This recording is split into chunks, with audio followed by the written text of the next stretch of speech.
Queen Elizabeth II of, the UK. She died. She passed. And then you've got to have someone succeed her. The person would be her son. This is Charles III. And so just a couple days ago, the whole coronation ceremony process happened. And some people watched it, some people didn't, but it was pretty fascinating overall. And this coronation involved a lot of religious imagery, of course, as you can imagine, and a lot of symbolism. Well, the thing is, the Anglo Israelites, so these are people that hold the Anglo Israelism, they definitely are getting into this because this is right up their alley of what they care about. So let me explain here. I'm trying to look for your comments here real quick. Just give me a second. Shout out to everybody coming in.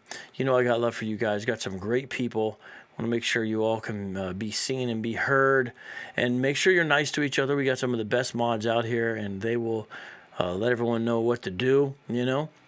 And I actually even have a PowerPoint prepared for you guys. You know, I don't always do that, but I do actually have a PowerPoint tonight that I'm going to be hitting you guys with. And you're going to learn a lot. You're going to learn some history tonight. You're going to learn some scripture. Going to learn some apologetics, some stuff about cults, you know, just a lot of that stuff. Okay, so Her Majesty, as they call her, Queen Elizabeth II, was succeeded by His Majesty, King Charles III, on May 6th, 2023. And these details for the ceremony are highly planned out. Everything's very careful, and it's supposed to reflect this present-day role of this royal house in a nation like the UK. So with an eye on the past, but looking towards the future. And a lot of ceremony, a lot of pageantry, a lot of ceremony, a lot of pomp, as it's called. And this all comes out of Buckingham Palace. And so you go back to Queen Elizabeth II. She was coronated all the way back June 2nd, 1953. And you can actually see video of that. That's wild how long ago that was. And did I say her son? I'm so sorry. I'm so sorry. I don't know why I said that. It's her. Wait, yeah, it is her son, isn't it? Now I'm confused. So I don't get into this stuff usually, okay? But the reason why I'm paying attention to it, it has to do with the apologetic issues that are here. And so, you know what? Let me just bring up my PowerPoint. I do have a PowerPoint that I've made for tonight. It's mainly to show you guys some pictures, so it's not like words and words and words. But I think it'll be helpful. I'm going to bring that up. And I got a little way I'm going to do. I haven't done this in quite a long time. Let's see if it still works here. It's the wrong one. Don't worry, I'm going to get it. We're going to throw it in there, and then we'll start there. And I actually have some video to show you guys as well tonight that I think you'll find fascinating. Okay. All right. How's everyone doing this late night stream? I know it's late. Guys. But I'm proud of you for hanging in there. I really am. Okay.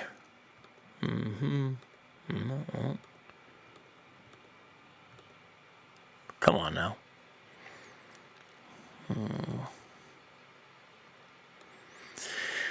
Yeah, some of the stuff's not working exactly how I want it. This is not. I wanted to do it in a different way. I had a different idea here.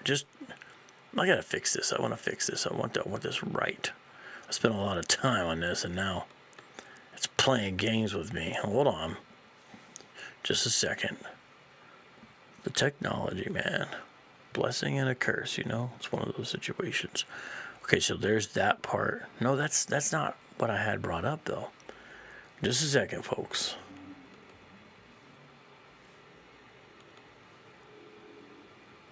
Okay, finally. It's a little bit better. Still not perfect. Still not perfect, but hold on. Just give me a second here. Maybe I should have started with this, huh? Okay. Thank you. Okay. Does King Charles III sit on a throne of David? Now, spoiler alert, the answer is clearly no. But let's find out what the Anglo-Israelites say and why it's relevant. In fact, I'd love to see some Anglo-Israelites come through tonight. Wouldn't that be fascinating if they did? Well, we'll see. So Anglo-Israelism, what exactly is it? And this is where I'm filling in the notes. See how there's kind of the blank section there? I got my notes, and I'm going to be filling in there, okay? So first you see one of their charts. They make these nice little neat charts, the Anglo-Israelites. They've been doing this, and the question is, does it work? But I have that one on the screen so you can see exactly what it is they hold to. The basic essence of Anglo-Israelism holds that British people are descendants of the lost 10 tribes. And a lot of Anglo-Israelites believe that the British throne is a direct continuation of the ancient Israelite monarchy, starting with David. Some even believe that the one who sits on the British throne is the lineal descent, has lineal descent directly from King David. You understand when I say direct, of course. Now, the way it works is you had King Zedekiah. He was the final ruler to preside over Judah. And what Anglo-Israelites say is that Zedekiah and his daughters and their companions, Jeremiah and Baruch, went into Egypt. Now, we do know that, for example, Jeremiah, and we know his companion was Baruch, went into Egypt. That's true. And by the way, that actually partially proves the Hebrew Israelites wrong, because they'll be like, when did the Israelites ever go back into Egypt? Well, during the days of Jeremiah. The Bible says it's like they never read that part before. Well, where does it say ships? Well, some of them could have went there on ships. I mean, it's like they're in Egypt. Anyways, skipping that for a second, but the Israelites did go back into Egypt, even in the Bible. So that part's true. But now what the Anglo-Israelite theorists propose is that King Zedekiah's daughter, now I pronounced this wrong, excuse me, Princess Tea Tephi, traveled to Ireland in the 6th century BC. And that does sound a little silly, right? But remember, when you talk about these, religions and cults and stuff like that, you got groups like the Hebrew Israelites, of course, and they teach the One Westers that Solomon's navy went over to the New World and people stayed there and became the indigenous peoples of America. And Book of Mormon has a similar story in a way. Now, what happened is, according to the Anglo-Israelite alt history, you have King Zedekiah's daughter marrying a local high king of Ireland. And this union gave rise to successive generations who reigned over the Irish kingdom first, eventually to Scotland, and then to England. And there's actually a scripture verse they use to this that uses the phrase turn over. And they say, look, this is saying, when it says turn over, this is where the throne changed hands. That's what they say the turnover is. And so what the Anglo-Israelites say is that this union was kept alive through this Davidic throne. Now, we're going to look a little bit about this. The short version is Anglo-Israelites believe that peoples who are English, peoples, from the UK these days, and other European peoples are actually the real Israelites, and sometimes they'll extend it out to America. That's why sometimes instead of British Israelism, it's called Anglo-Israelism. And a lot of apologists from yesteryear dealt with this. This is sort of the precursor guy to Walter Martin's work, The Chaos of the Cults, and has quite an extensive section on this. These are Christian apologist books that they wrote a long time ago. Look at this one. I got this one for my birthday. I love you guys. I know it's hard to see. This book is 100 years old. This book is called British Israelism Examined. It is 100 years old, this book. Here's another one. Came out, I believe, in the 40s. The Delusion of British Israelism. So this was something that Christian apologists were dealing with back then. Look at this. What's wrong with Anglo-Israelism? This is written by Talbot. Yeah, same one. Then you have The Plain Truth About Armstrongism. Chambers, great book. I'm going to read from some of these tonight. Real Israel versus Anglo-Israelism. The New Phariseeism. This one's actually one of the easiest to find. You can still actually find this. Armstrong's Church of God, because they're one of the main people who push this idea. Hold on just a second.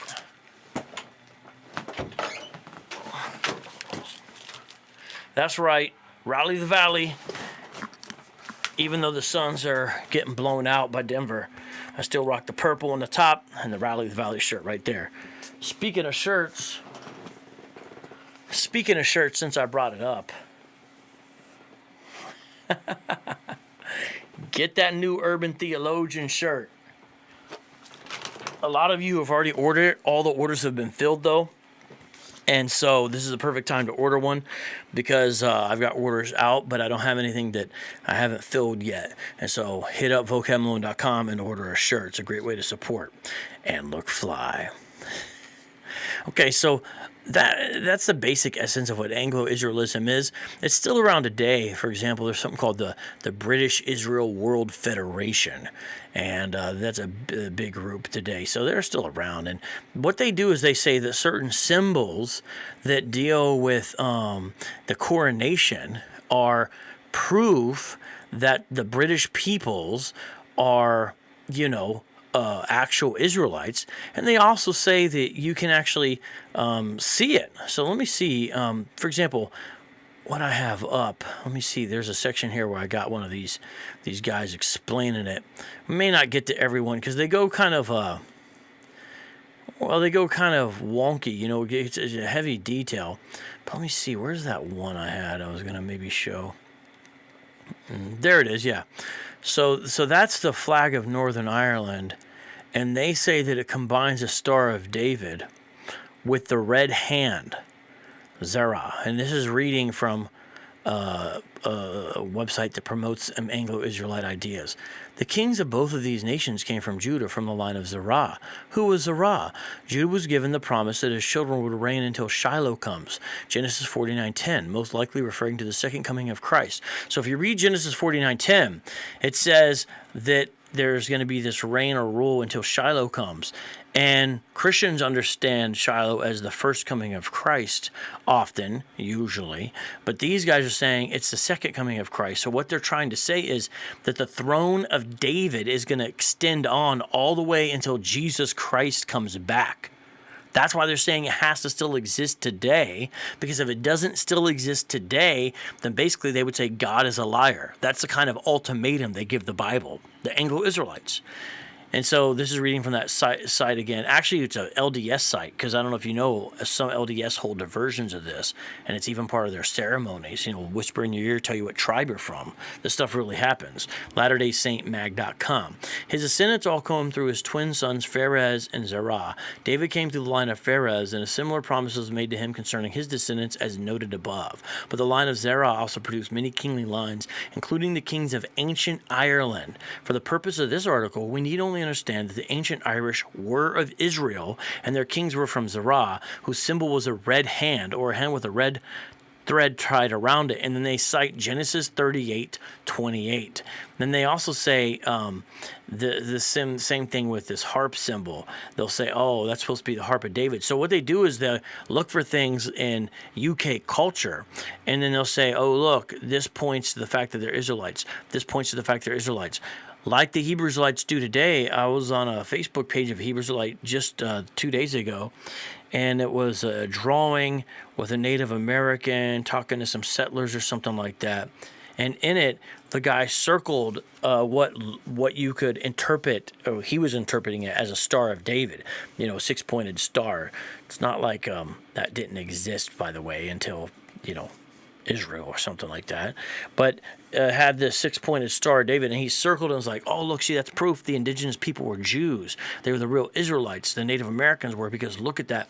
On his sleeve, he's got the Star of David, right? And it's like this little breadcrumb the Most High was leaving, right? That's their thing. Well, the Anglo-Israelites do the same thing with British culture and symbols, and especially during the coronation. And I'll talk a little bit more about that here as we go on. But here's the real truth. When you talk about the lineage of the house of David, hold on, I'm trying to go back there. That's the real genealogy of the kings of ancient Israel and Judah. That's what it actually is. And, it stops at a certain point. It doesn't continue on. It's not going on to King Charles III.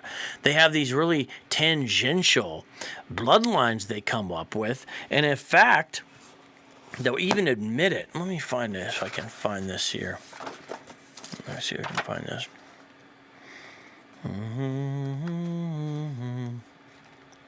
give me a second here.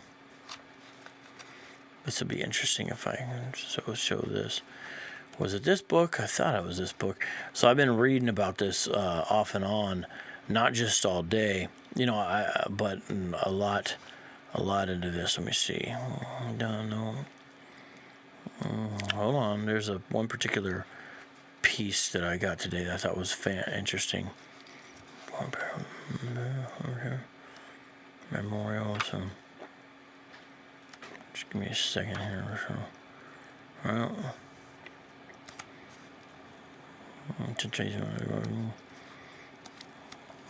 Where'd it go? Hold on. Is it not in this book? Hold on. I got so many out. There's this one part in particular I wanted to read. By the way, hit the like button on this video, please. And if you could share it, I would greatly appreciate that as well, if you could do that. We're talking about stuff that I don't know if a lot of people are talking about this, which, it's not the hottest thing going either. Well, there's this one part I was trying to... Oh, there we go. I found it. Praise God. Okay. So this is from The Delusion of British Israelism. Okay. A comprehensive treatise by Anton Darms. And this book is written back... published on New York City back in, hold on, I just had the date. Man, I'm almost scared to turn the pages on this.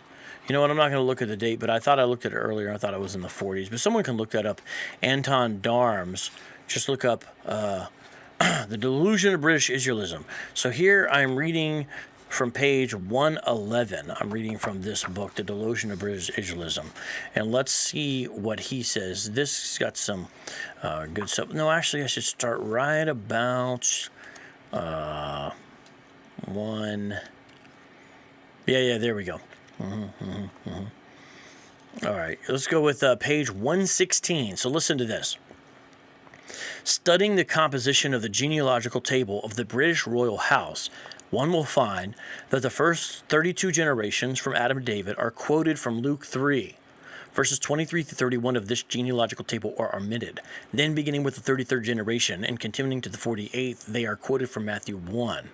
A Bible student is rather shocked when he comes upon the strange omission in the genealogical record. Instead of continuing the scriptural succession after the death of Josiah and naming Jehoiakim and Jehoiachin, the name of Zedekiah is inserted. Jehoiakim and Jehoiachin are omitted from the genealogical record of British Israelism because their inclusion would form no connection between the Davidic royal household and the present ruling monarch. Do you understand? They're literally messing around with genealogies, leaving out things that the Bible includes, people rather, so they can put their own guy in there, so they can make it continue to the British royal house. This is stuff cults do, and this is stuff Hebrew Israelites do, where they literally will leave out key things. And notice also the obsession with genealogies these guys have, right? Titus 3:9, baby. Their inclusion would form no connection between the Davidic royal household and the present ruling monarch, and Zedekiah is inserted in order to provide for the mythical marriage of Tea Tephi and Prince Haramon of Ireland. Remember I mentioned that earlier? The authors of British Israelite literature testify that this genealogical table, woven together so ingeniously to connect George VI with King David, is not beyond questioning. They cannot vouch for its accuracy, since much of it is shrouded in tradition and mystery beyond the possibility of reason. This is what Hebrew Israelites say when you press them on how do you know you're descended from Jacob. At the end of the day, they'll say it's by faith. How do you know some other person is? How do you know your teachers are actually descended from Jacob? How do you know it's by faith, ultimately? Which means we don't know, but we got a funny feeling in our tummy when we heard about it. It is because of this that the Reverend J.H. Allen, in the 7th edition of his work, Judas, Scepter, and Joseph's Birthright, which it appears Herbert Armstrong ripped off for his book, That's what it appears. If there's any Worldwide Church of God offshoot guys watching, they'll be upset about that. But my understanding is that's what the evidence indicates. Nonetheless, let's see what he says. He's like a heavy hitter in Anglo-Israelism. He says this: Judah's scepter and Joseph's birthright, quoting from the Reverend A.B. Gralmati, page 371, states that the perfect accuracy, listen to this. This is in regards to the genealogies. Listen.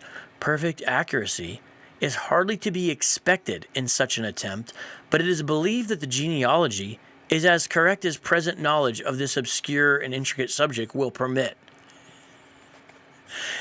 So it's not exactly right. And you know what's so funny about that quote when I read it? Now they're talking about the genealogy, right? With supposedly connecting the House of David to the British throne. That's what, these proponents are willing to admit it. But you know what? That 12 tribes chart, when you press, what's up, Radar Apologetics? What's up, Nate? Good to see you all up in here today. When you press a Hebrew Israelite on the 12 tribes chart, they'll say it's a thumbnail sketch. It's a rough draft. And that's why a lot of them feel free to tinker with it. Al-Azhar of Sakari has slightly modified it. Not radically, but slightly. IUIC has modified it by adding basically an asterisk on the bottom with another verse, opening up a whole Pandora's box with that one verse. What about else? Who else do you got? Who else do you got? The big one, GOCC. They're restructuring all of it. And Gabar recently left GOCC. Gabar's on there saying we might have to do some more recalibration. That's their 12 tribes chart. That's a big deal because not GOCC, but with One Westers, if you're not on the chart, you're going to be a slave forever. If you're on the chart, you get to reign and rule with Yahweh forever. It's a big deal, and yet they feel free to tinker with it.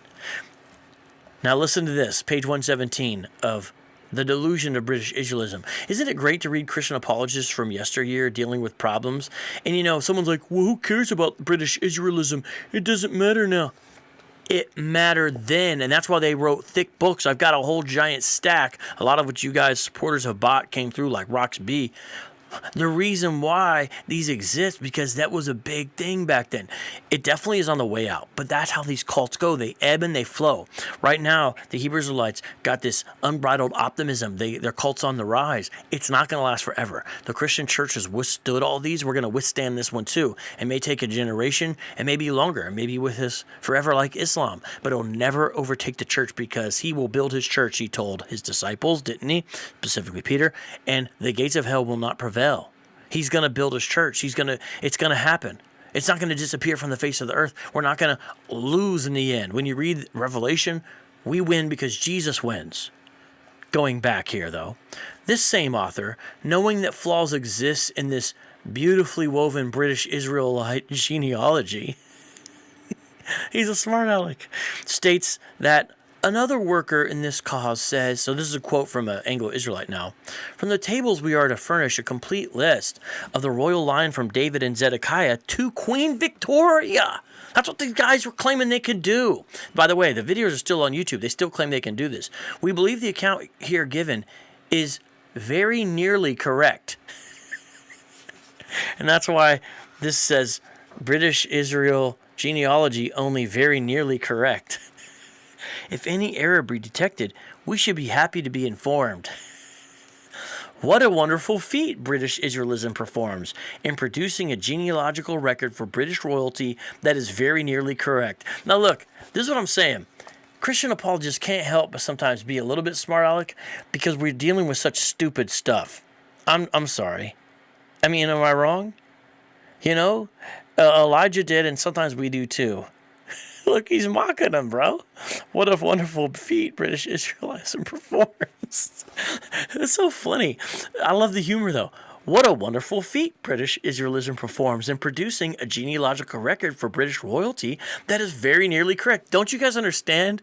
If the genealogy is wrong in any one place, the whole claim falls apart. That's the whole point of the genealogy. It has to be exactly right. And it's not like, well, it could have happened like this, it could happen like that. No, one mom popped out one baby or whatever. Maybe two, maybe three. You see what I'm saying? Oh, someone just thumbed down the video. We either got some Hebrew Israelites watching or some Anglo Israelites. Will they talk to me? I talk to you guys. You got to understand I got a little bit of humor in this, but I love y'all, okay? Yeah, thank you, Radar Apologetics. Everybody subscribe to his channel, please. When it comes to such things as genealogical tables, very nearly correct, it means they are absolutely worthless, all caps in this book. The divine purpose of the inspired genealogical records found in Matthew and Luke was to show beyond a shadow of doubt, both on the male side of Joseph and on the female side through the Virgin Mary, that Jesus is the legal heir as well as the actual heir to the throne of David. That was the whole point. In whom the covenant made with Adam and with Abraham and with David will find fulfillment. Beautiful. British Israel genealogical records are altogether out of the domain of scriptural intent and purpose. Isn't that amazing? Do you see these genealogical records these folks put together, these cults?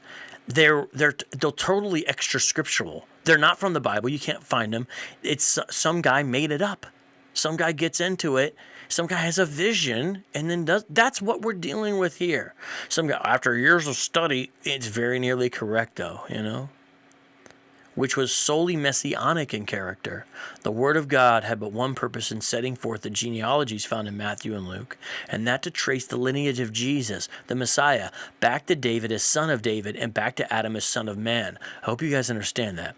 And because the genealogy of the British royal house, in seeking connection with the royal throne of David, lacks both scriptural and historic support, British Israelism proves itself in this matter to be unscriptural and unauthentic movement, utterly undeserving the credence of a child of God.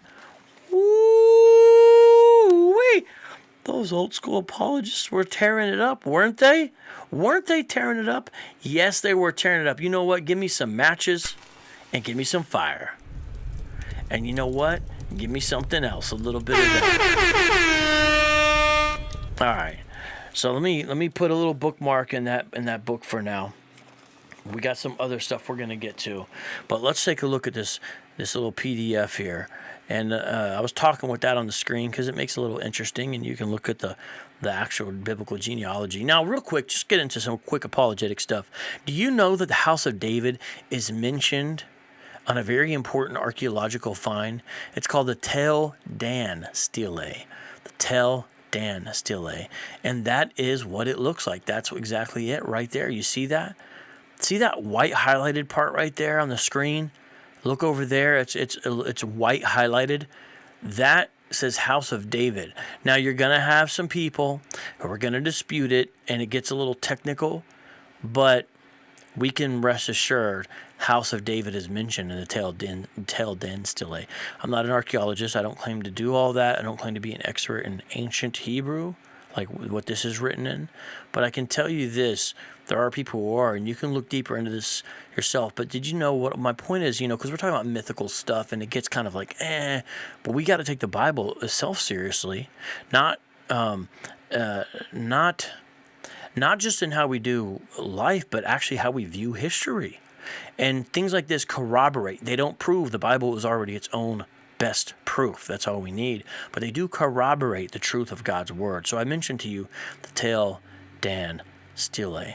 Now there's the royal family. That's King Charles III. I actually forgot that guy and gal's name. Can someone help me out? What are their names? I forgot. Can someone remember? Drop it in the chat. I have my notes here, but when I came to this, I said, you know what? If I forget this or something, I'll just ask. I'll just ask everyone else. I'll just see what they say. How do I make this? I'm trying to make this comment window a little bit bigger. I don't know why, but the comment window won't expand for me very well. And so I'm not able to see all your comments, and I apologize for that tonight. What's up? Shout out to Walsh. Subscribe to his channel. What's up, Brandon? I've been seeing you. Hey, yo, Doki Doki, thank you for the memberships.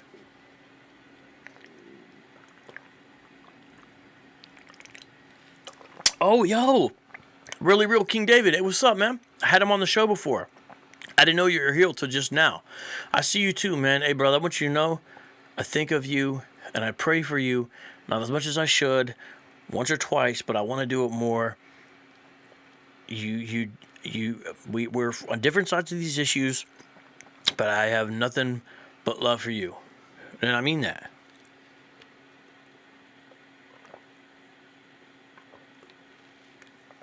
Yeah, thank you, Kay Helmington. I confuse myself a little bit, King. So let me tell you real quick. The really real King David, he says he is King David, as you could probably tell by his name. And I had him on the program once. And I try to be, very respectful, and I believe he was. And I hope that we could talk again maybe sometime. By the way, if you're watching on Facebook, you can support with stars, so please do that.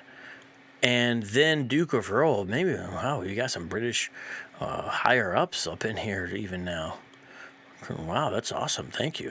But who is the couple on the bottom? Can somebody help me? Can somebody help me? Remember, what's up, Des? How you doing, bro? What's up, Michelle? How you doing? Yeah, Christian identity is the main receptor of this stuff now. That's true. Well, we got somebody in South Africa, Botswana. Wow, shout out to you, brother. That's amazing. What's up, Rachel? How you doing? What's up, Reno? How you doing? There are rough drafts of Aria's chart? Wait, are you serious? Where are these rough drafts at? I never heard about this. Hey, thank you, Radar. Reno Jane says there's rough drafts of Aria's chart. Yes, it does, and that's why you shouldn't. But to go against this stuff, sometimes we've got to get into it. You know what I mean? These bada-bada-ba. These genealogies. Yeah, see, you know. Okay, good. Yeah, thank you. So, Kay, I'm glad you're here because I probably sound foolish and ignorant about some of this, and I am. Prince William and Princess Kate, thank you. They would be the soon king and queen. Okay, so we got some people who knows what's going on. Okay, thank you. Appreciate that. Okay, thank you guys for helping out. I've got a couple of you telling me what's going on. Okay, so anyways, that's part of the royal family. And as people mention, if King Charles, people say long live the king, right? But if when Charles III passes, I guess they would be next, right? That's what we're saying here. Well, it is astounding when you talk about Queen Elizabeth II, how long she lasted and how she restored a dignity to the British crown that it was lacking at the time. And you go back there to her coronation, and those crown jewels are also what your man Charles III was rocking.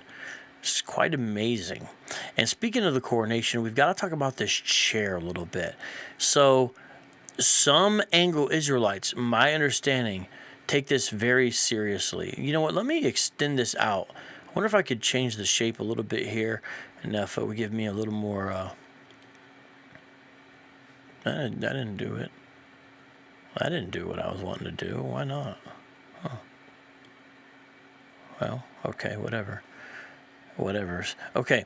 Anyways, I'm trying to mess with some presentation issues here, but I believe some of them believe that the way it's going to work is this: whoever is sitting on a throne, when Jesus Christ returns, he will actually hand over the crown, so to speak, to Jesus Christ, because he's sitting on the throne of David, they teach. So whoever the king is, or I guess it could be a queen, right, is going to basically get up off the chair, and Jesus is going to sit down and reign and rule. I think they think it's going to be in this chair, some of them. But that's the coronation chair. And if you look underneath, there's a little spot, a little slot that's there. Underneath there goes something sometimes called, basically it's a very important stone. And what Anglo Israelites claim about the stone, let me go ahead and show you a picture of it. The Stone of Scone, or the Stone of Destiny, they claim that it's Jacob's pillow that he slept on. Remember Jacob, he had a pillow, remember? And he slept on that pillow. You guys know what I'm talking about? So they would say that is actually what he's got. Now, I'm going to read from this book. Right there, that's the same one they're saying. But that's a replica, though, I believe. This book is 100 years old. I got it for my birthday. I think Roxby sent it. And I'm going to read from page 134. We're talking about Anglo-Israelism. We got to use these old school resources. This one's called British Israelism Examined. I'm so amazed by this. By Samuel Hines Wilkinson. Written in 1923, a point-by-point examination of the British Israel position. Are you guys ready for this? Okay, let's talk about this. All right. Page 134, chapter 15. Understanding neither what they say, nor whereof they affirm. 1 Timothy 1:7. The Irish legend and the coronation stone. Under this section, we are face to face with assertions rather than arguments. This book is 100 years old, and it's got zingers in it like that. Don't you like that? Don't you like that?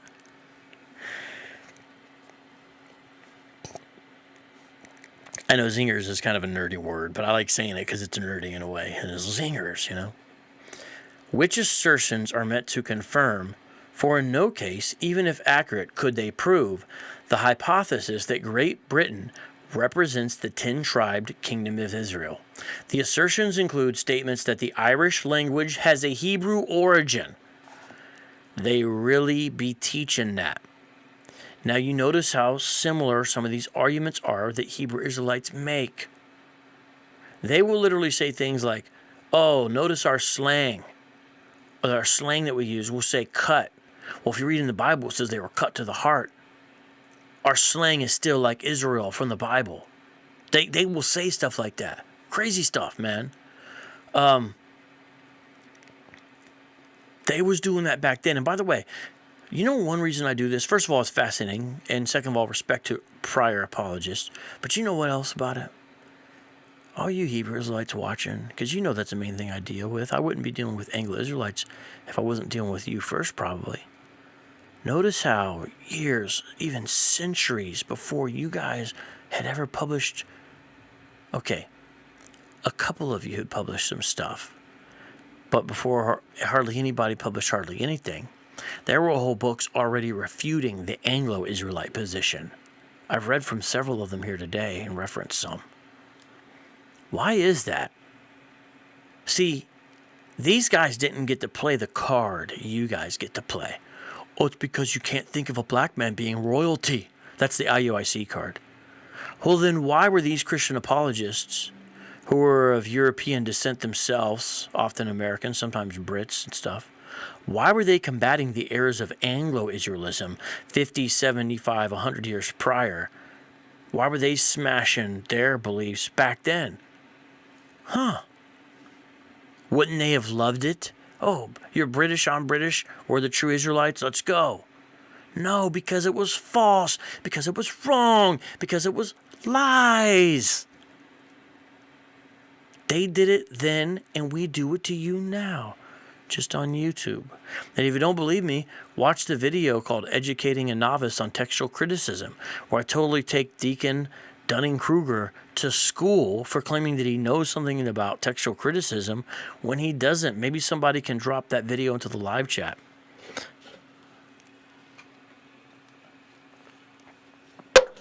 I'm a little feisty tonight. Ooh, do you hear that crack? Ooh. Let me continue on reading this. The assertions include statements that the Irish language has a Hebrew origin, that the prophet Jeremiah took charge of the daughter of Zedekiah at the time of Nebuchadnezzar's conquest of Jerusalem, that he brought her to Ireland, married her to one Eochad. Notice now sometimes the names are different here, because these are legends and myths, right? Became himself patron saint of Ireland, that he further had charge of the Ark of the Covenant and Jacob's Pillow. That's the Stone of Destiny. That's like a refurbished kind of replica form, though, that Stone of Destiny. But the real one, they put underneath the coronation chair. You see the coronation chair? They slide it in there, that little spot. Karos, do you get why I call him the Dunning-Kruger deacon? I think you get it. Yeah. Hey, Nate. Nate says... That's good, Nate. Hey. We got to come up with some... Man, we need to do a skit that's got Anglo-Israelites out there on the corner. Imagine Anglo-Israelites in the corner yelling, "That is correct!" Hey, imagine Anglo-Israelites out in the corner. "That is proper!" Hey. Imagine the Anglo-Israelites out there yelling, "That is correct!" That's their microphone distortion right there. That's what that was. I'm trying. That is correct. Anyways, yeah, out there in the corner saying, indubitably. Okay, it's late. Anyways, had charge of the Ark of the Covenant and Jacob's pillow. That's what we're looking at, supposedly there. That the latter was afterwards brought to England after the Battle of Dunbar by Edward I, and that all English monarchs since, except Mary, have been crowned upon it. It must be our aim in submitting these assertions to examination to ascertain whether the assertions are based on any reliable historical data and are therefore worthy of credence, and even if they were so established, what confirmation they can justly be held to afford to the British Israel position. That's important. This is why it's important to take logic. That's why it's important to take logic. And that's why it's important to learn critical thinking and how argumentation works. Here's why. Because see, sometimes someone will make an argument and they'll think that it proves something it doesn't prove. So some of these arguments, even if they were correct, don't prove what the person putting forth the argument wants to prove. Let me give you a perfect example. Abu goes back and forth with the good Dr. Kelly Richardson frequently about the writing on the pews down there in Savannah, Georgia. Let's just say for a second that the good doctor was correct. That was Hebrew writing on those pews at First African Baptist Church. What would that prove? Would that prove that every person in America who could be described as a black American is an Israelite? Hell to the no. It wouldn't prove that for a second. All it would prove is that somebody at some point knew a little bit of Hebrew and scratched it on the side of the pews in the church. We don't know who. We don't know who their father or mother is. We don't know if they have kids. We wouldn't know how they learned it. We would literally know nothing other than there it is, as far as what you could prove. Do you understand what I'm saying? They're acting like it proves something it does not even prove. Okay, so continuing on here. The clearest and fullest presentation of these assertions in British Israel literature that we can find is in the chapter entitled Jeremiah and St. Patrick, being Discourse 20 in the book called The Lost 10 Tribes, written by the Reverend Dr. Joseph Wilde. Notice how a lot of these Anglo-Israelites were reverends and preachers back then. Kind of like what we see going on with the Christian church and these guys adopting Hebrew Israelism. Remember last week our show? What was it on? An apostolic pastor going all Israelite on us. Remember that? Yeah. Kay Hamilton, thank you. She got it. That's right. Sorry, Kay Hamilton. I appreciate you finding it, but the name of that show is Helping a Novice Learn Textual Criticism. That's where I go ahead and educate the Dunning-Kruger deacon. And I told you in that show, he's not going to respond. Remember that? I said he's not going to respond to this. Guarantee he's not going to respond. Guess what? Did he ever respond? Couldn't do it because he's not capable. Because I brought out the information, I brought out facts, I brought out data. He is not capable. Now, the reason why I'm saying that is because you get that same kind of thing with the Anglo Israelites. Not nearly as nasty, though. And let's continue on here. The clearest and full... And the reason I'm so hard on him, though, is because he claims to be a biblical scholar and a professor. Now, I don't claim to be a professor, but you know what I was doing yesterday? By God's grace, he opened the door.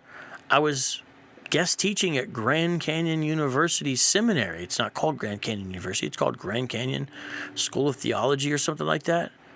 Guest lecturing there. That doesn't make me a professor, but I was guest lecturing for graduate students.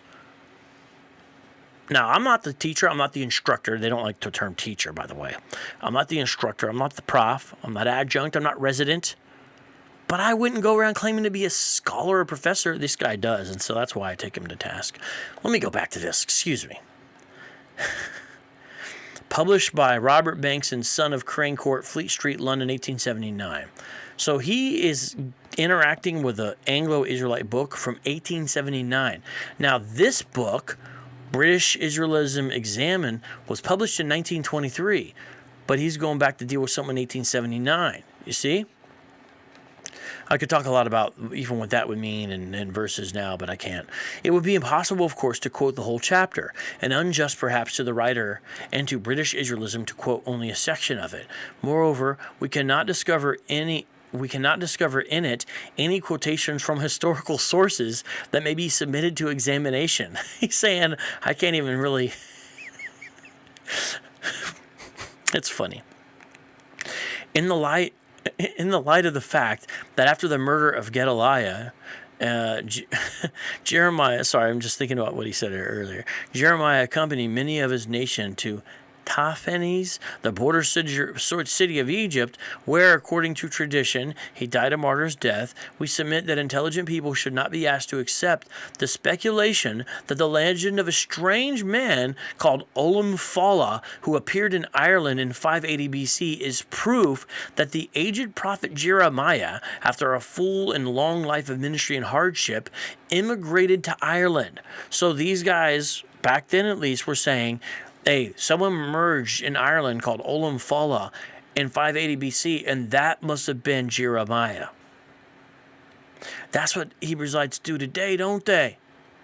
They be trafficking in legend. They will talk about ancient legends of lost kingdoms on the continent of Africa. Like, for real. What's the guy? Prosser John, what is it? For example, that's not the only one. I'm just saying. These dudes, man. I remember I turned on that one guy's channel, Big Judah, the guy that mixes Mormonism with Hebrew Israelism. He said that before the Pilgrims and those guys came over to America, they were flying and riding griffins. That's how much power they had. They were riding and flying griffins. Ooh. Do you understand what, man? I can't even. Okay, keep on with it. Wild as the proposition is, we should be obliged, were there any historical support to it, to give it full attention. There is none.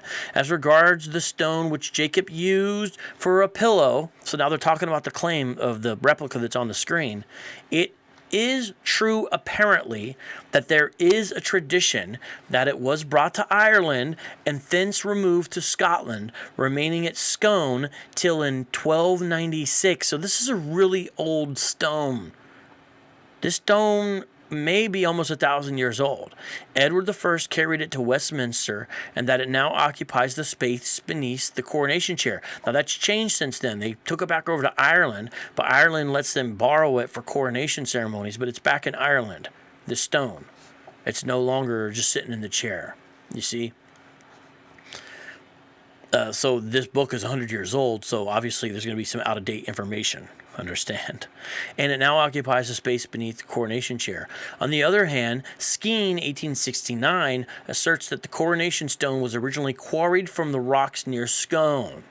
By the way, that seems to be the proof. It seems almost certain from everything I've read about this that this was quarried from rocks near Scone. It's not Jacob's pillow, is the point by saying that.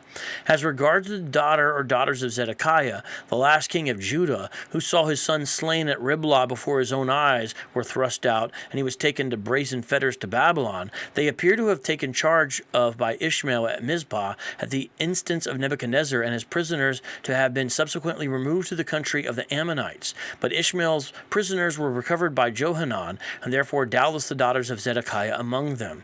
They afterwards seem to have dwelt at Chimham, which is by Bethlehem, prior to departure for Egypt, where they finally settled with Jeremiah at Tahpenes. There is no historical record of their having ever migrated from hence. We cannot prove that they did not subsequently come to Ireland, for there is no historical evidence which can be submitted to examination. We must therefore leave those who are capable of accepting unprovable and unsupported assertions, however grotesque and improbable they may be, in possession of the field. He's saying there's no evidence for it, so we shouldn't believe it. But if you want to believe it, go have at it. It's kind of funny, right? So there's that, and that's still relevant. So again, King Charles III was just coronated. They popped this stone underneath the chair. And he had the crown jewels. I mean, those things are kind of dope. Am I the only one that, like, I'm not an Anglophile, but... that's kind of cool, don't you guys think? It's like, yo. Now, hold on. I got a little something on this I was going to look at. Let me see here. Let me just read a little bit something about the coronation since we're on this part right here. Real quick, briefly here. The way it worked, because the coronation of King Charles III had 5 main elements. Something called the recognition. That's where Charles is presented. You got 2,000 or so guests in the Abbey. It's Westminster Abbey. Sometimes people say Westminster. It's Westminster Abbey, I guess. And the congregation then says, God save the king. Trumpets are blown. Then there's the oath. Charles swears an oath to uphold the law, be loyal to the doctrines and practices of the Church of England, because he's supposed to be supreme governor of it. Now, I am Protestant, but not of the Anglican sort, because I love my Anglican brothers and sisters, but they're barely Protestants. But I think they know that. But there's different types of Anglicans, and I've done a program where I interviewed Anglicans. It's actually on the channel. If you look up Anglican, you'll find an interview, 1 or 2, where I talk to a brother in the Lord who's an Anglican, and I appreciate, his candor in this discussion. But the King of England is considered the supreme governor of the Church of England. Problematic, but that's how they did things way back in the day, and they've been doing the same ceremony for almost 1,000 years. Doesn't excuse it. I'm just saying, now that particular thing that came into play with King Henry, of course, right? He couldn't get that annulment, so he said, well, I'll just start my own church, put myself at the head of it, and I will now be known as Defender of the Faith. And if you look at interviews with a very kind of egalitarian, kind of pluralistic Charles III, His Majesty, as they would say, he said he wants to be known as Defender of Faith. Defender of Faith. And this was a multi-faith event as they had there. But they didn't change the wording. They didn't change. It's too old. It's too steeped. British aren't Americans. They care about history and tradition more than us. God bless their souls. And they're not going to just change it, even though basically, pragmatically, is King Charles III the defender of the faith of any Christian doctrine? Think he's not an apologist, so I'll put it that way, And anyways, I'm just saying, but that's part of what goes on there. The anointing, a gold cloth canopy is held over the coronation chair to conceal the king, while the anointing takes place by the Anglican archbishop. In the form of a cross, Charles is anointed on his hands, chest, and head with a special oil and consecrated to serve God and country. Now look, this does come out of a place where the British people did have a stronger faith, to say the least, than they do now in the Bible and in the God of the Bible. And so they wanted to imitate this kind of thing as sort of a way to honor and continue. But it doesn't mean it's the literal continuation of the throne or the house of David. But see, if you wanted to be an Anglo-Israelite, you would say, well, look, isn't it obvious? Who else does this? Who else does this? You could say that. In 2023, who else does this? Do you see? But that doesn't make a good argument, but I'm just saying. The investor. So now you've got King Charles in these new robes. He's on the coronation chair, and he's given this golden regalia. That's called the royal orb. You see that royal orb and cross. See that royal cross? I mean, this is beautiful stuff. And this symbolizes, what it's supposed to symbolize is the religious and moral authority of Christ. And then he's given the royal scepter. And that's supposed to represent the king's power, the king's governance. And the scepter, if you notice, has a dove on top. The picture's on the screen. You guys can see it. And that's supposed to represent the Holy Spirit guiding the king's actions. Now, my notes could be wrong. I'm not an Anglophile. I'm not an expert in English history. So anyone who knows more about this, I had trouble remembering some of the names of the royal family. Please correct me, show me, tell me. But this is my understanding of what the symbolism is supposed to represent. It's kind of amazing, really. The king is then crowned with St. Edward's crown. That's what that's called. Now look, none of that means that England is in a healthy spiritual state. None of that means that he's a descendant of King David, because he's not. And none of that means that that chair is something that David sat on at one time, or the stone is Jacob slept on, or anything like that. Now you have this throne moved. He's receiving homage. And then the escort is anointed and crowned the same way. This coronation chair of Westminster Abbey was built for King Edward I, and it's important part of the ceremony. It's been used since 1308. And then we got the Stone of Scone, which we just talked about, which sits under the chair for this. It'll be loaned. Did I say Ireland? I'm sorry. I think it's Scotland. I think earlier I misspoke, and I'm pretty sure I said Ireland, but it's Scotland that lets him have it back, if I'm not mistaken. Yeah. Okay. Continuing on here. It's kind of fascinating. Whether it be long or short, shall be devoted to your service and to the service of our great imperial family, to which we all belong.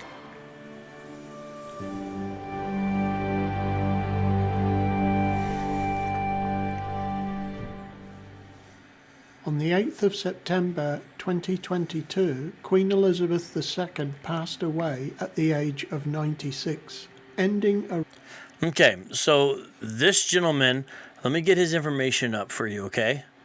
I'm going to show you this. I'm going to play some certain parts of this, okay?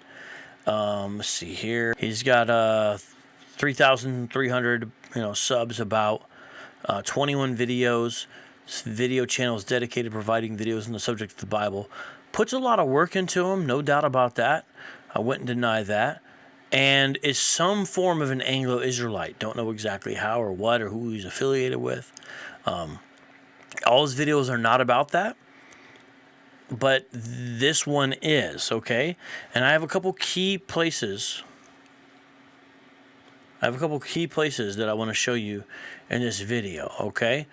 But just give me a second. I got to line it up. And see.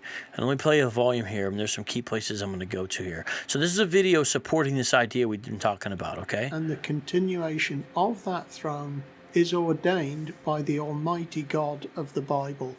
God made certain covenant promises to the descendants of King David of all Israel. And despite the efforts of the enemies of God's word, and all attempts to prove God wrong and his promises a failure, these promises are set to continue regardless of human conditions. Change the voice. Couldn't this be a Hebrew Israelite talking with their types of propaganda? Fallibility and failures. Furthermore, these promises will prevail until the personal return of Jesus Christ, whereupon he will occupy the throne God established as the ultimate monarch, the true King of Kings and eternal Saviour of man. All right, and I'm going to skip forward to this part where he says some interesting stuff. Here we go. Look at this chart, by the way. In Genesis 48. 7 minutes into this video. In the latter days, that is the New Testament era, these would develop into a company of nations and a great... These promises have been fulfilled in the United Kingdom of Great Britain, the Commonwealth, and the United States of America as the 13th tribe. We now focus on the line of the patriarch Judah and the royal scepter dynasty as promised by God. Judah had twin sons, Zara and Pharez, as recorded in Genesis 38. David came from the Pharez line and was anointed as king over all Israel, as recorded in 2 Samuel 2, verse 4. 2 Samuel 7, verses 8 through to 17, records God's promise to set up a perpetual throne to be occupied by the descendants of David. The earthly throne was to rule over the house of Jacob Israel forever, principally over Ephraim as the leading tribe of Israel. I'm just going to pause this here for a second. Everyone look beside me here. Right there. What's that say in red? See that red box? See that red box right there? Whose name is there? This is an Anglo-Israelite chart, please remember. Whose name is there in red and white? In that red box. Whose name is that? Anybody see it? And what's it say about that person? Esau!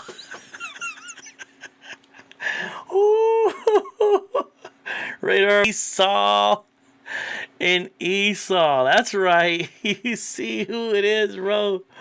Hey, good job, man. Good job, man. You saw that. Poor Esau. Poor Esau. He can't get any love from anybody. He goes over to the Hebrew Israelites. No love. Goes over to the Anglo Israelites. No love. What's it say? What's it say? Hold on. Let me get it. Let me get it. Hold on. Let me get the thing right here. What's it say? Disinherited. Yeah. Nobody wants to be Esau. Esau and Esau. I just wanted to point that out. He said, this is classic Anglo-Israelism, though. Continue also on. promised that the Messiah would come through the seed of David, fulfilled in Jesus Christ. Genesis 49 verse 10 and Jeremiah 33 verse 17 confirm that the earthly throne will continue to be occupied by a representative of the seed of David until Christ the Messiah comes to take up that throne. That's the essence of the theory. They're saying there has to be an actual king descended from David on David's throne for the Bible to be true. And that's why they say this. This is what a lot of Anglo-Israelites, not all, is my understanding, believe. In fact, some think that the throne's in a different situation now. I'm going to try to get into this with Flurry's book called New Throne of David. It's really bizarre, but check this out. Luke 1 verses 32 to 33 confirms that Christ will ultimately sit on that throne, ruling over the house of Jacob and inaugurating his everlasting kingdom. Mm-hmm. You know, he put a lot of work into that, didn't he? We now focus further on the development of the two lines of the Judah family, to whom were given God's promises regarding the royal dynasty via Jacob Israel. The patriarch Judah's twin sons Zara and Pharez were born via his widowed daughter-in-law Tamar.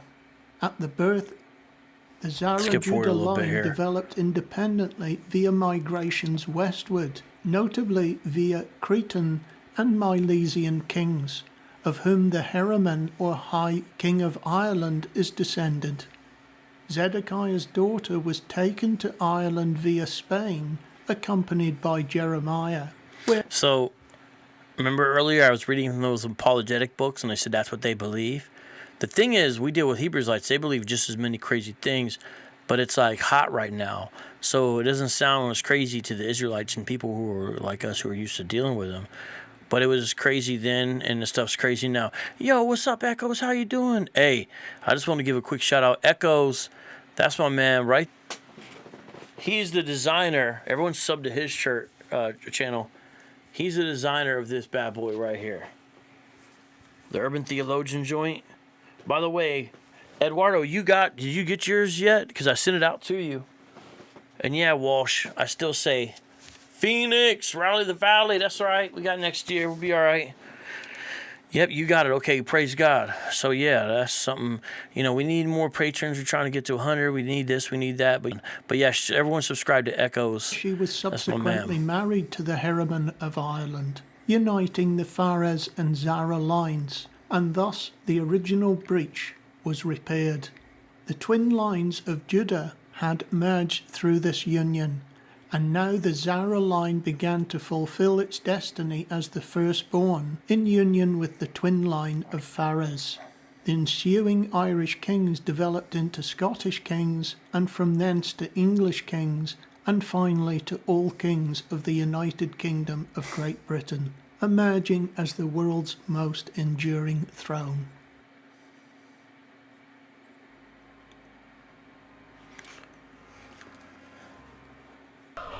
Described his covenant with David as being as constant and continual as day and night. So he's trying to do that to say that's why it's got to last.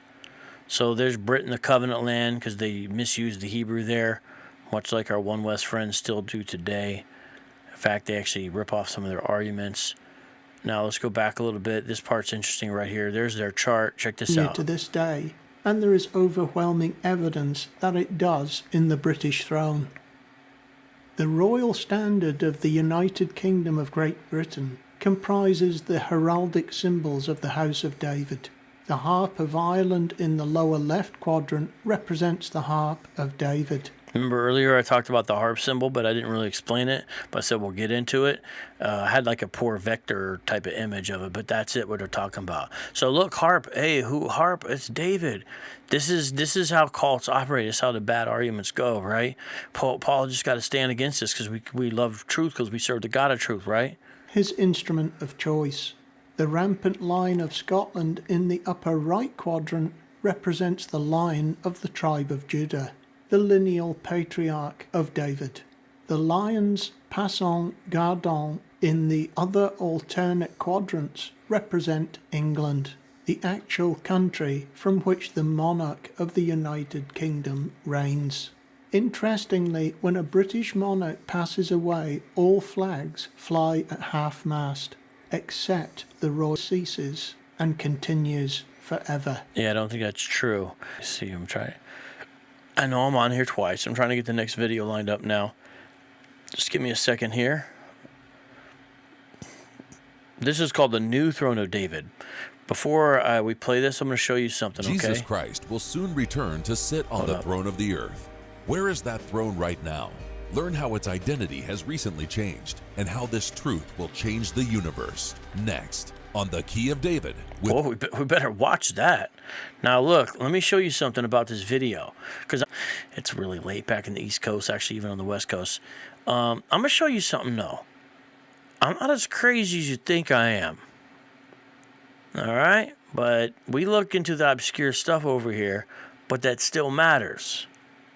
It's not just random. I'm going to show you something. You ready for this? Now look at this. Well, look at this. I'm going to show you. Let me make it smaller so you can see. Okay. Give it a little bit of length. Here's the video we're about to watch, ladies and gentlemen. This is the video we're about to watch. What do you notice about this video that we're about to watch? Tell me what you notice. I don't mean anything weird. I just mean like normal video stuff. I'm having trouble moving it over anymore. What do you notice about this video we're about to watch? Huh? What do you notice? What do you notice about this video we're about to watch? What do you notice? Something that's significant. Something that's significant. Let me see what people say if they notice. Sorry, I get people saying they're buffering. Let me change one setting and see if it'll fix it. Walsh, they're not saying that the British nation is the continuation of the Davidic throne. What the Anglo-Israelites say is that the British monarch sits on the throne of David and is descended from David's line. So the house of David, the throne of David, is continued with Great Britain's royal family. That's what they're saying, okay? And in regards to the nation of Great Britain, they're saying that they're the house of what is it, Ephraim or Manasseh? Now I'm forgetting which one. But the true Israel, you see? Now, Nate says he noticed the pocket square matches the necktie. I started to watch it, but decided I would not waste my time. What, you watch this video? What you guys talking about? One key to rule them all. You guys are funny. Okay. Well, no one is noticing this. Okay, I appreciate everyone what you're saying. Maybe I wasn't. Let me ask you this. How many views does this video have? How many views does this video have, ladies and gentlemen? How many views does this video have? Not my video. The video I'm about to play. How many views?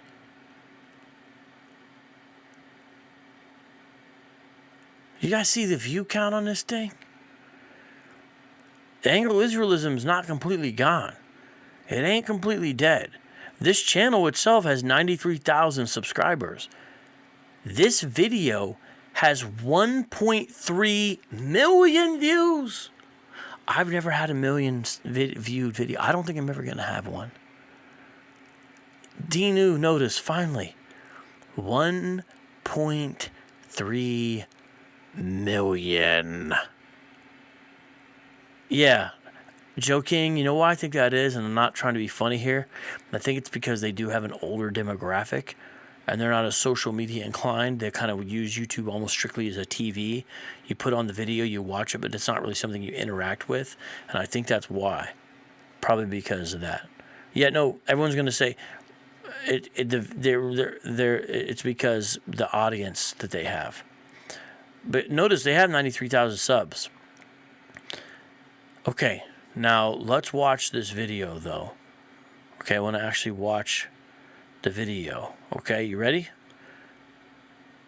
Is God of subhuman? What are you talking about? I've been looking at your comments. Are you? It's okay if you are. Are you an Anglo Israelite? Is God of subhuman? It's because, like, you know, you got your anime thing, and I can't tell if you're joking or you're serious. Will you leave a comment directly and explain to me who you are and what you believe? Are you really Christian identity? Because are you a young Christian identity? Because I'm getting a feeling, because you're saying things like convert to Christian identity. You might be someone who read about Christian identity, but you've probably never met any Christian identity folks. Are you like 18, 16? Are you younger like that? And it's okay if you are. I'm not asking your exact age or anything like that. I'm just getting a feeling you're okay. You're 30 years old. Okay. Just the way you were approaching it, I couldn't tell if you take it serious. So you're serious about this, but it's mainly an internet thing for you. Is that right? How long have you been Christian identity? How long have you been Christian identity? If you could let me know. So I've never met a Christian identity adherent in real life. So if my question sounds stupid, I'm just trying to get a handle of this. And I wasn't sure, because if it was someone who was like essentially a younger person, like, you know, almost like a child who was into this, it probably wouldn't make much sense to talk to them about this. But if you're a grown adult, it would be great to talk to you. Good Shorts, no, you're in the live chat. I'm talking to Is God of Subhuman. He's right there. His comments are right above yours. I'm just not putting them all on the screen. Oh, you've been in it since you were 16, but the churches aren't near you. Okay, I understand that. Would you be willing to come on the live chat and let me interview you? I'm talking Is God of... It's right there. You don't see him? Would you be willing to come on right now with me? I want to play this video, but think about it. I would be fair to you, and I'd like you to talk to me if you're down and ask you some questions about what you believe. Try to understand you. Now let's watch this video, The New Throne of David, that has 1.3 million views. Jesus Christ will soon return to sit on the throne of the earth. Where is that throne right now? Learn how its identity has recently changed and how this truth will change the universe. Next on The Key of David with Gerald Fleury.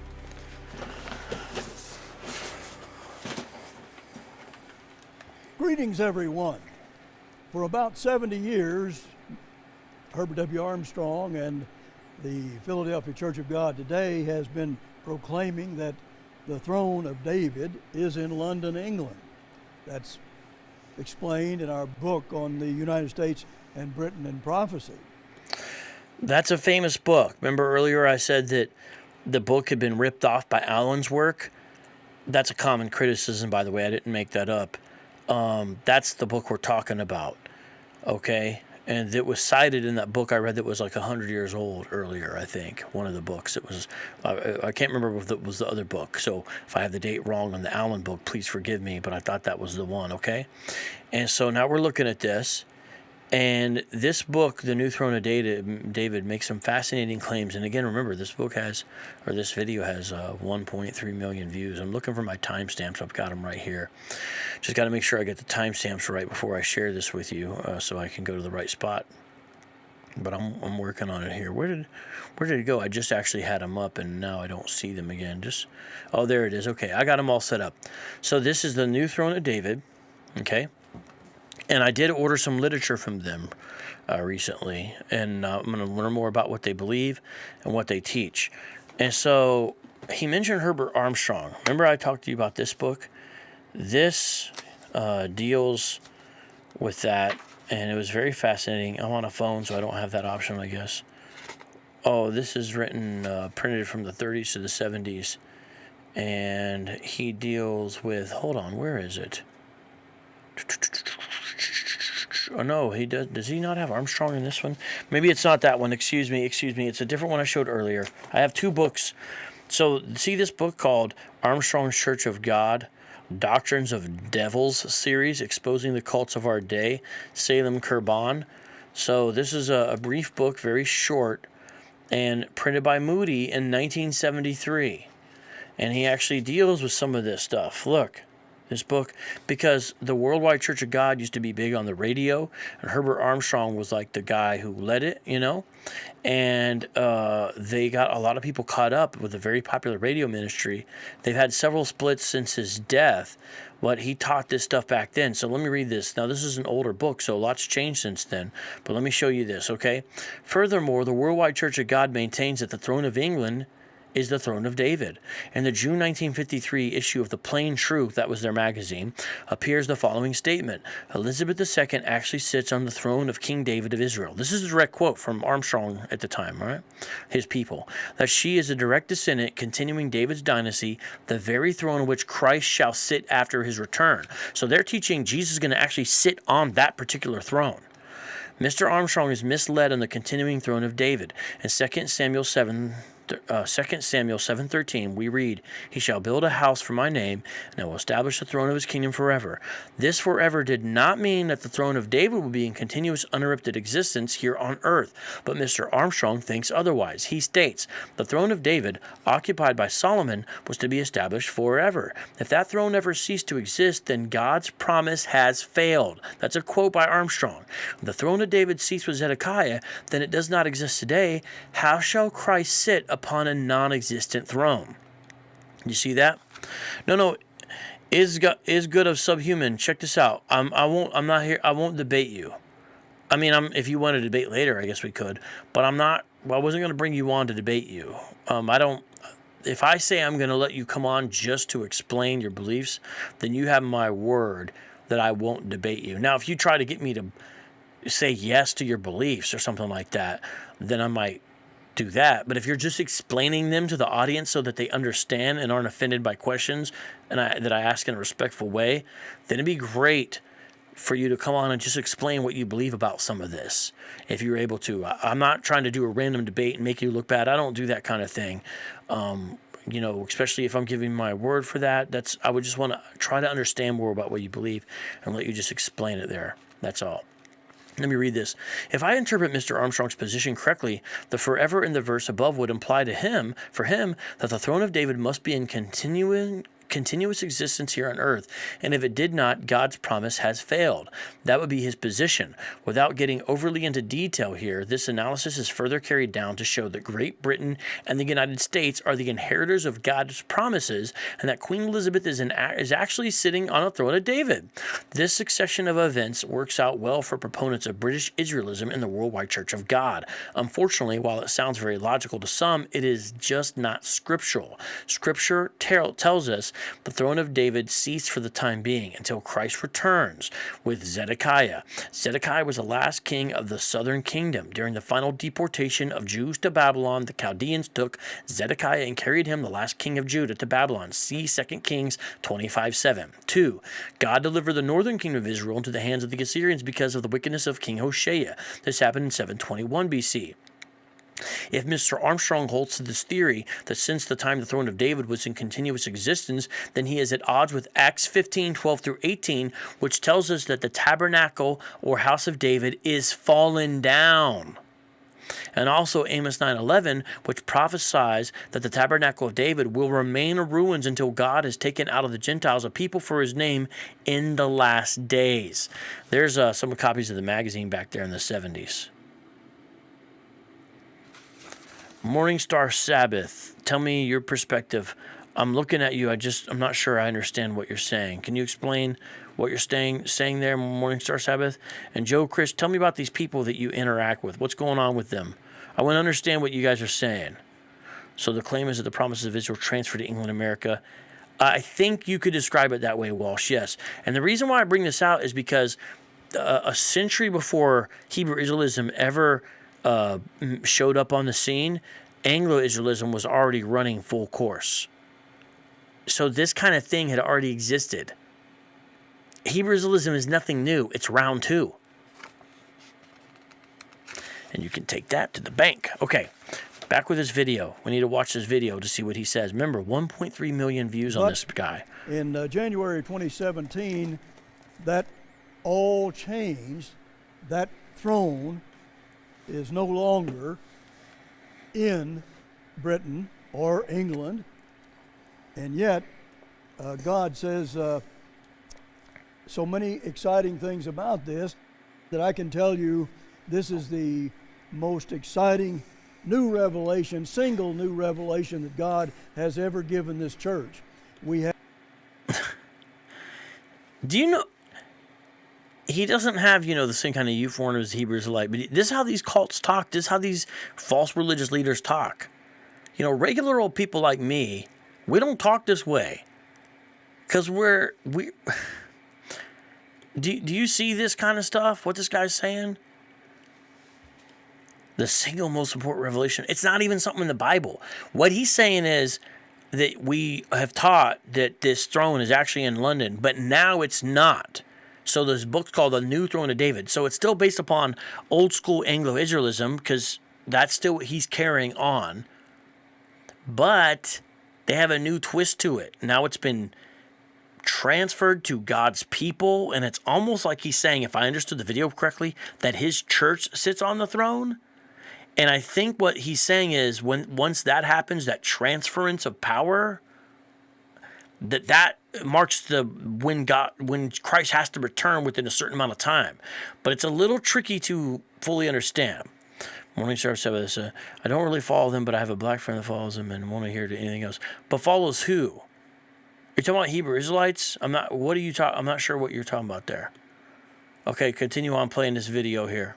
I have a booklet on the new throne of David, and I think it will inspire you as none of our booklets ever have, more than any single booklet. This is an explosive and a wonderful understanding that you can prove is right there in your Bible. It has to happen because that's the way God promised it would happen. And of course, we'll send you that booklet and offer it to you at the end of the program and give it to you free. All of our literature is free. But I want to give you a few of the Go to thetrumpet.com, everybody. Order some other literature and understand what they believe. I'm talking about this because this is in the news, but these guys have been around, and I have mentioned them before. I've done 2 other shows on Anglo-Israelism. And prove to you what I'm talking about. And of course, the booklet will add to that a great deal. Now I'm going to go into this a little bit farther. Are all in right about here for that, okay. And we'll prove it to you. But Watch here this. It says that throne in Britain is going to end. It's going to be the last overturn. There was the first overturn.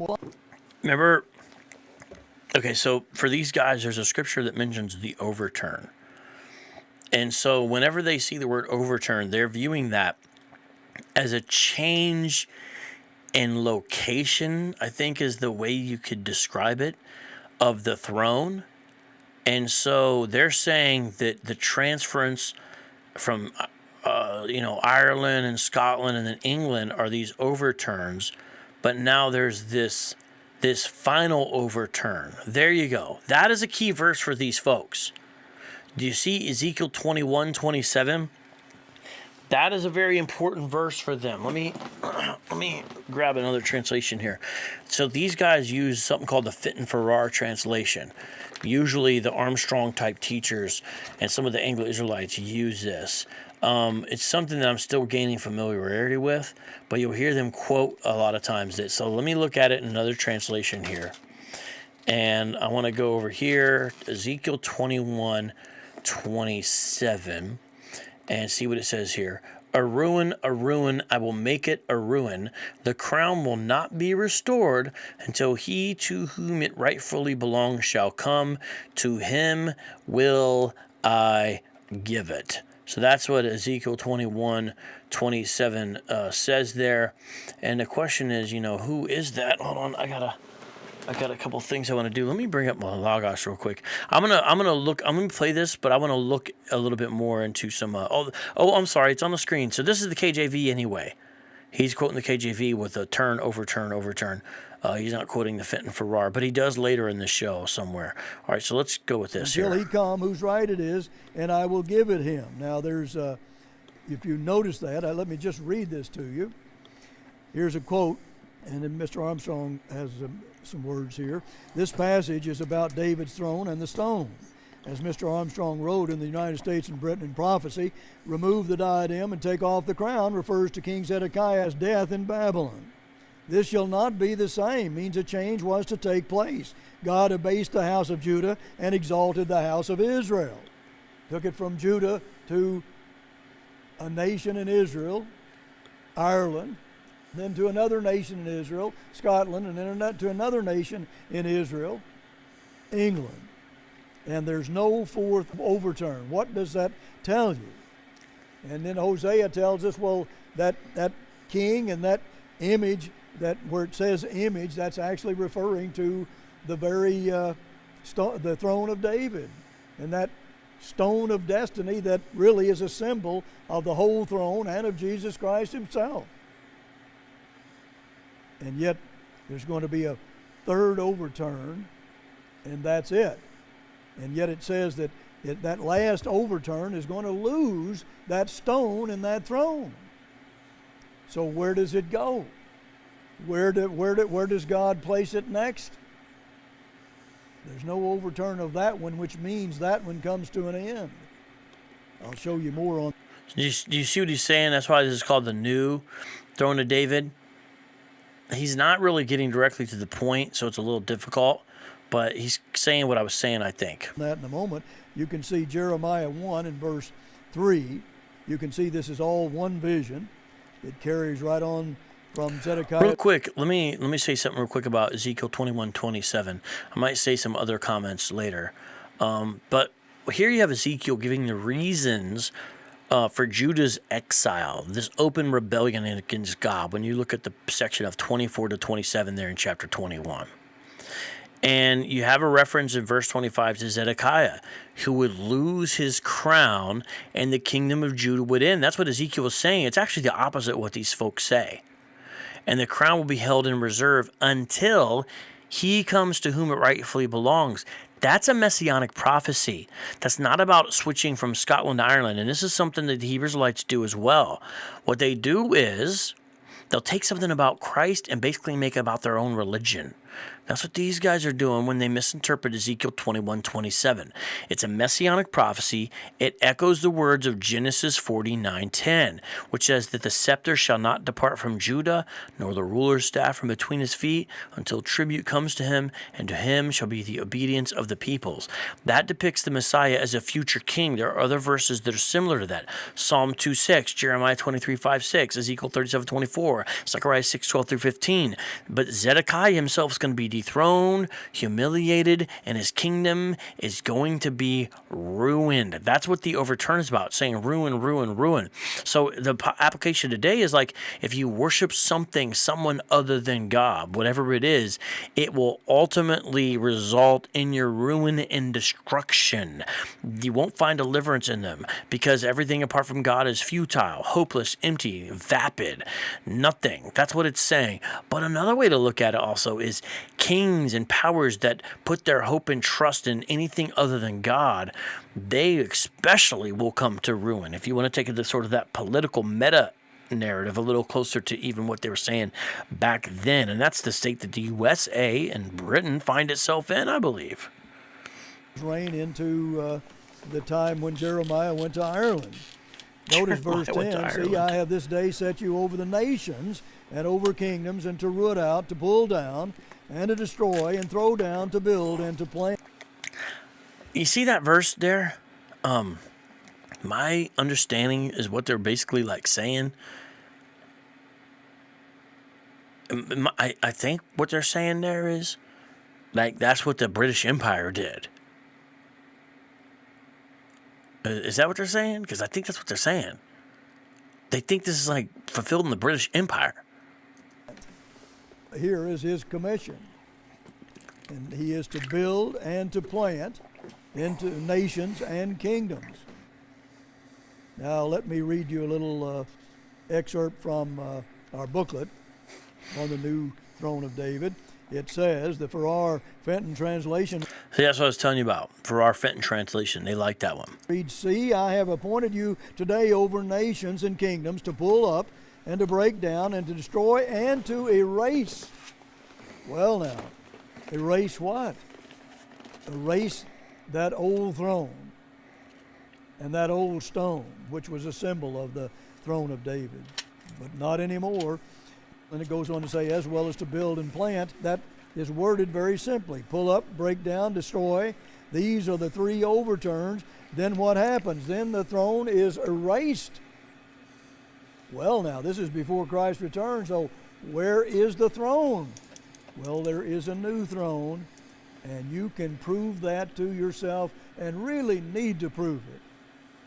God is alive, and he made a promise to David that throne would be there forever. Not only in this world, but even in the world to come. It's going to be there forever. And he says that that throne, that old throne, will be erased. And if that is the case, then there has to be a new throne. Where is it, and what is it?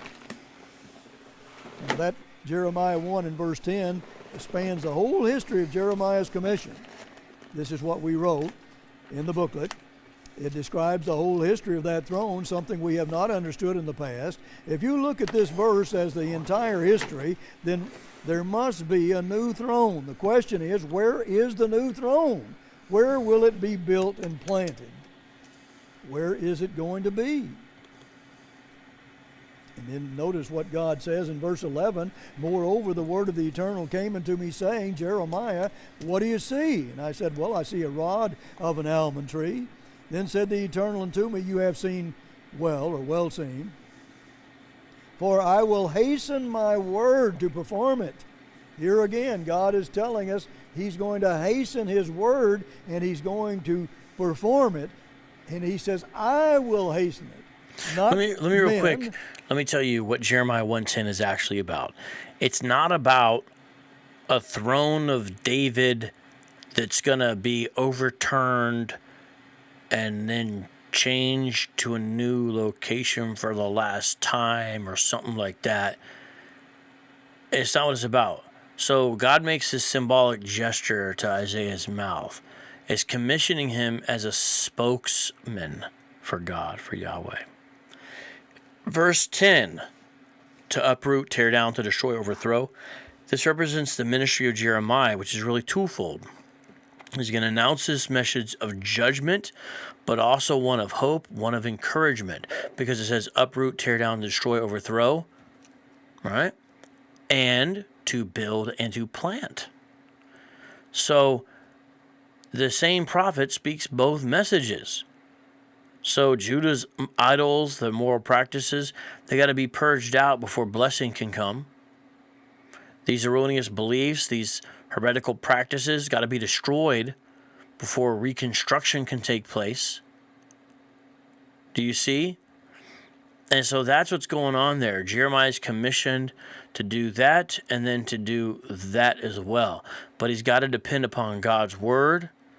And that's why he's commissioned here. So that's what Jeremiah 1, 9, and 10 is actually about. Just want to show you guys real quick here. It's not going to be men that do this. God says, I will do that. I will hasten my words and my work on that new throne of David.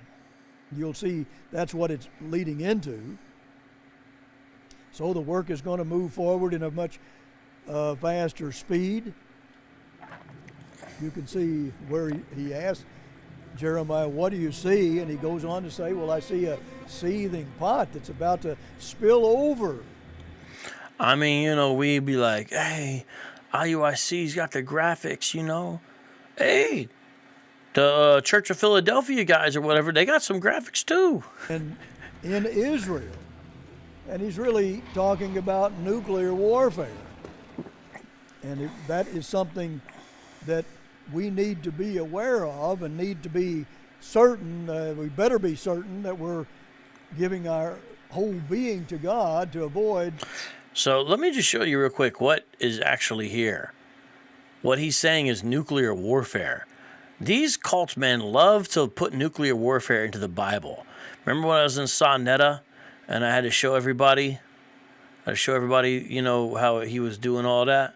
Let's go to the ESV. Let's look at Jeremiah 1:13-16, and let's actually see what it's really about, okay? Let me see if I can get this where you can see the entire thing, okay? I want to make sure you can see the entire thing. There we go. That was quick. Good. The word of the Lord came to me a second time, saying, "What do you see?" And I said, "I see a boiling pot facing away from the north." Then the Lord said to me, "Out of the north disaster shall be let loose upon all the inhabitants of the land. For behold, I am calling all the tribes of the kings of the north, declares the Lord, and they shall come, and every one shall set his throne at the entrance of the gates of Jerusalem, against all its walls all around, and against all the cities of Judah. And I will declare my judgments against them for all their evil in forsaking me. They have made offerings to other gods and worshipped the works of their own hands. But you dress yourself for work and arise and say to them everything that I command you. Do not be dismayed by them, lest I dismay you before them. And I, behold, make you this day a fortified city, an iron pillar and bronze walls against the whole land, against the kings of Judah, its officials, its priests, and the people of the land. They will fight against you, but they shall not prevail against you, for I am with you, declares the Lord, to deliver you." So there is a boiling pot, and it is in the Bible, and that's the ESV. Now I'm going to grab another translation. It really is there right after the almond tree. I didn't get to hear his breakdown on the almond tree, but he wants to say this nuclear warfare. I mean, doesn't the historical setting of Jeremiah show that that's not true? So it's tilted toward the south. That's why we can see that the danger looms from the north.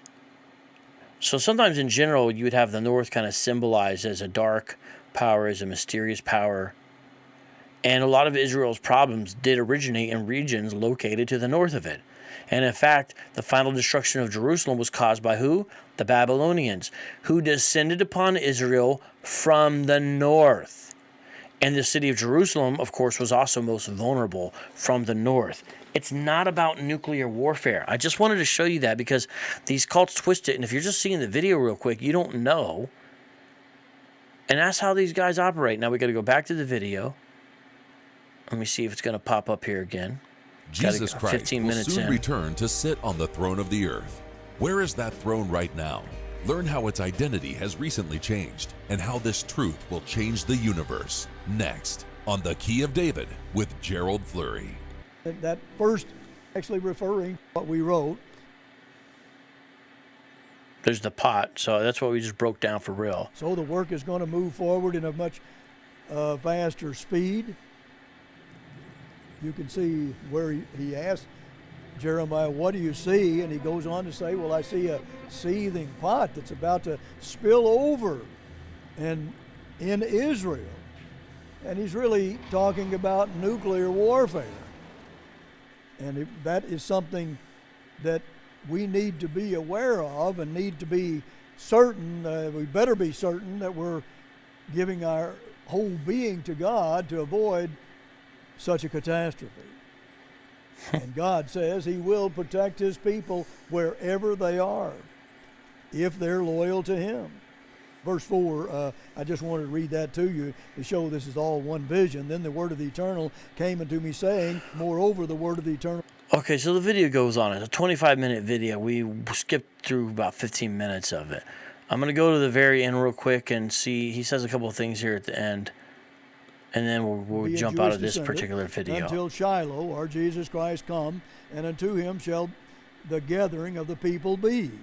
Verse 1 says that's going to befall you in the latter days. And you can, I don't have time to go through all of this, but in the booklet we will show you that is not a good translation. In Genesis 49 and verse 10, it looks like the scepter and the law is separated, but we proved to you very clearly that they are brought together. That has not been the case in the latter days until right now. Now the law and the scepter is brought together. And some man has to implement the law, which is the government of God. Now that's what really, really should excite all of us.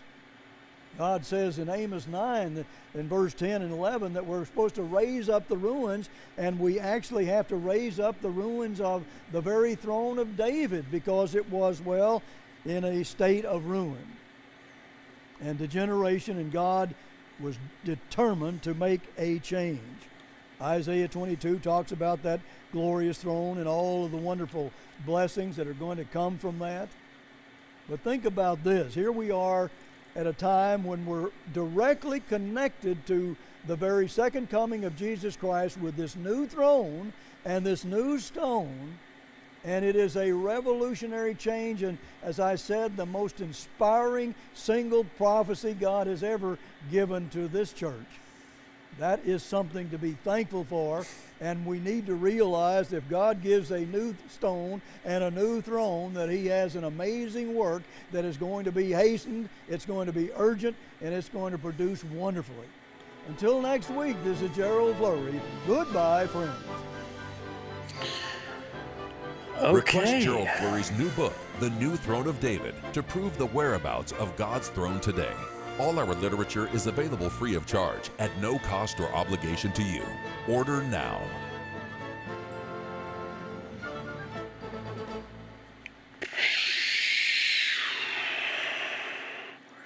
What do we think about this? What do we think about this? Fascinating stuff, right? One thing I wanted to show you guys as well on this broadcast tonight. We don't have time. I didn't realize how long I've been going. I've been going too long. Well, there's more I wanted to read, more I wanted to do, but I'm looking at the time and I'm thinking, ooh, maybe not. It's late and all that stuff, and I've been going on and on and on and on. Nonetheless, let's flip back over to this. Where do we go here? Seen this, seen that. Whatever. Okay, let's just flip to maybe a dark spot here. There, that works. Okay, so anyways, listen. Anglo-Israelism has been around for a long time. Armstrongism is still around in various versions of it. When you talk about elements of this Anglo-Israelite theory, parts of it are contained in modern-day Mormon history. A lot of people don't know that that's part of their theology, is that history that they hold to. And that's all true. Christian apologists from yesteryear have dealt with it, and I shared some of those books and those resources. And just like we got to deal with Hebrew Israelism today, and in fact, even these guys, now they're not prominent, they're not on the rise. It's mainly older people into this, as you can tell. Not only, we got a guy who's 30 who's in the Christian identity movement, and that's the thing. The Christian identity is the main transference, the main place that you see the Anglo-Israelism elements flourishing today is actually in the Christian identity movement, and that's a whole other thing. I'm not an expert on these things. There may be some things I didn't quite understand or get right tonight. If I know about them, I'll do my best to try to correct it later. For now, I just want to bring that to your attention in light of King Charles III taking the throne. I believe I would want to do a similar video, for example, at the time, whenever the time comes, when he passes, if I'm around at the same time that happens, Lord willing, do something there, and then talk about some more Anglo-Israelite stuff when it's relevant, because it certainly is relevant during those times.